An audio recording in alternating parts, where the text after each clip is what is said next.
From a new employee at a chemical facility who may not be all she appears, to a shady encounter at a city park. These are two creepy and true security horror stories.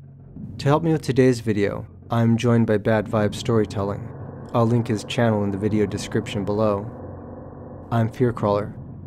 Welcome to the video.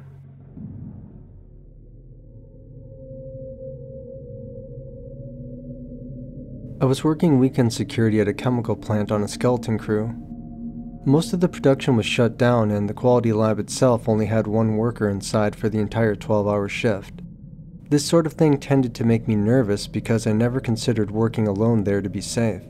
Even though everyone there had a chemistry background, accidents still happened in the quality lab from time to time, typically with the new hires. One weekend a vessel exploded and took out one of the lab walls. So every time we had a new employee working back there, I was always extremely high-strung. So one Saturday morning, an employee I didn't recognize came into the building to sign in. I inspected her badge and she told me she was new. I asked her where they had assigned her and she said the quality lab. So yeah, instant tension. I walked her back to the lab and told her we'd be coming back to check on her periodically. This was something we started doing after learning that some of the chemicals they worked with in the bays included cyanide and ether. A few patrols into my shift and all seemed well. I'd peek in through the window on the lab door and wave at her. She'd smile and wave back. She seemed to be getting along pretty well in the lab. Toward the end of the shift, I got back from my final patrol and asked my partner if the new girl had signed out yet. He said no. He hadn't seen her leave. I sat back at the desk and finished writing out my shift log. Half an hour went by and still no sign of the new girl. It wasn't really common for anyone in the lab to stay longer than scheduled, and her shift had ended almost an hour ago. I was starting to worry. We checked all the common areas first and didn't see her. We then checked the restrooms and locker rooms only to turn up with nothing. I didn't like the way this was looking. I went back to the lab and called out before entering. I didn't want to run inside and risk startling her in case she was still inside the lab room handling chemicals. I got no response. I went inside and the room appeared empty. I was now worried that this might turn from a simple wellness check to a body recovery effort. I made my way over to the bay and looked inside the window. It was empty. This wasn't making any sense. She never came to the front of the building to check out with security, and if she had exited any of the side doors, she would have tripped the alarms. I asked my partner what type of car she arrived in and to check the lot for it. He didn't see what she arrived in, but in the end that really made no difference. You see, with the exception of both our cars, the parking lot of our building was empty. Where was she? Our shift ended and we both headed for home. The next morning, another quality lab tech was on shift and I asked him about the new girl that was working the previous day. He said he didn't know anything about any new employee working in the lab the previous day. In fact, there wasn't even anyone scheduled to work in the lab on that Saturday. I checked the sign-in sheet from the day before and saw that where you would have normally written your name, the woman had simply drawn a smiley face. Which leads me to wonder, who the hell was this person? Where did she get the ID card from? How could she have possibly left the building without setting off the alarms if she did use the side doors to exit? And if she didn't, how could she have possibly gone past us without anybody noticing?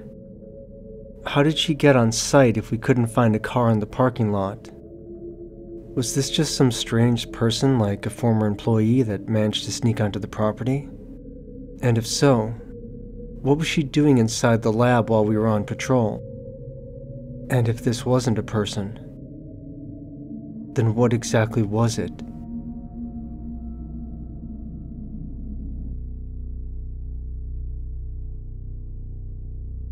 There was a city park that shared a parking lot of the facility where I worked night security.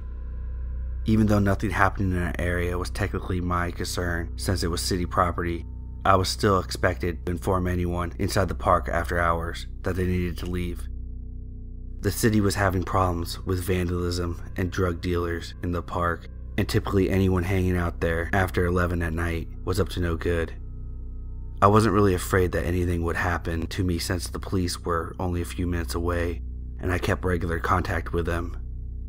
I didn't even have to ask anyone to leave the park after it closed. They'd see me walking around with my security vest and flashlight, and they would just head back to their vehicles and leave without incident.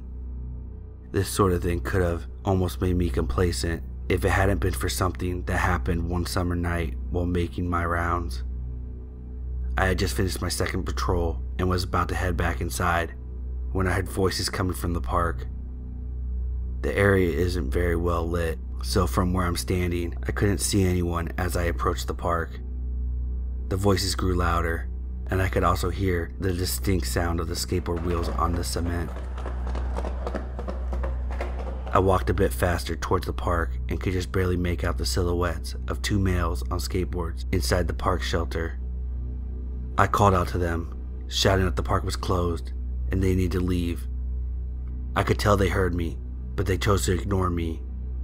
I called out again, and they both stopped moving. I saw one of them raise what appeared to be a beer can to his mouth before tossing it on the ground. He was still a good distance away. He yelled something like, "Who the hell are you?" I responded, "Security, you need to leave." He started laughing, and then I saw him drop something from his other hand. A third figure emerged from the shadows between the two men. It was a pit bull, and he had just let go of the leash. The dog came chasing towards me, growling and barking. I thought I should run, but decided that would only make the dog more aggressive. I still had my flashlight on, so I aimed the beam directly at the dog's face as I reached for my baton with my free hand. The sound of this baton snapping open seemed to startle the dog, just long enough to give me some distance. By now, both men were approaching me rapidly on foot, while the dog was snarling and trying to circle me. I shouted at them to grab their dog and leave immediately, or I'd be forced to defend myself. One of them started screaming at me, threatening to kill me if I hurt their dog. He grabbed the leash, and I proceeded to escort both men off the property, all while listening to their threats of returning later with more people.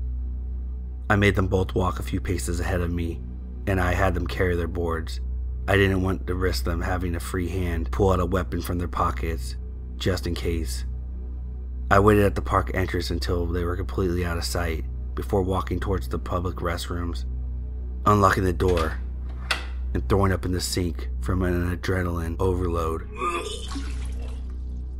The two men never came back after that night. In retrospect, I probably should have just called the police.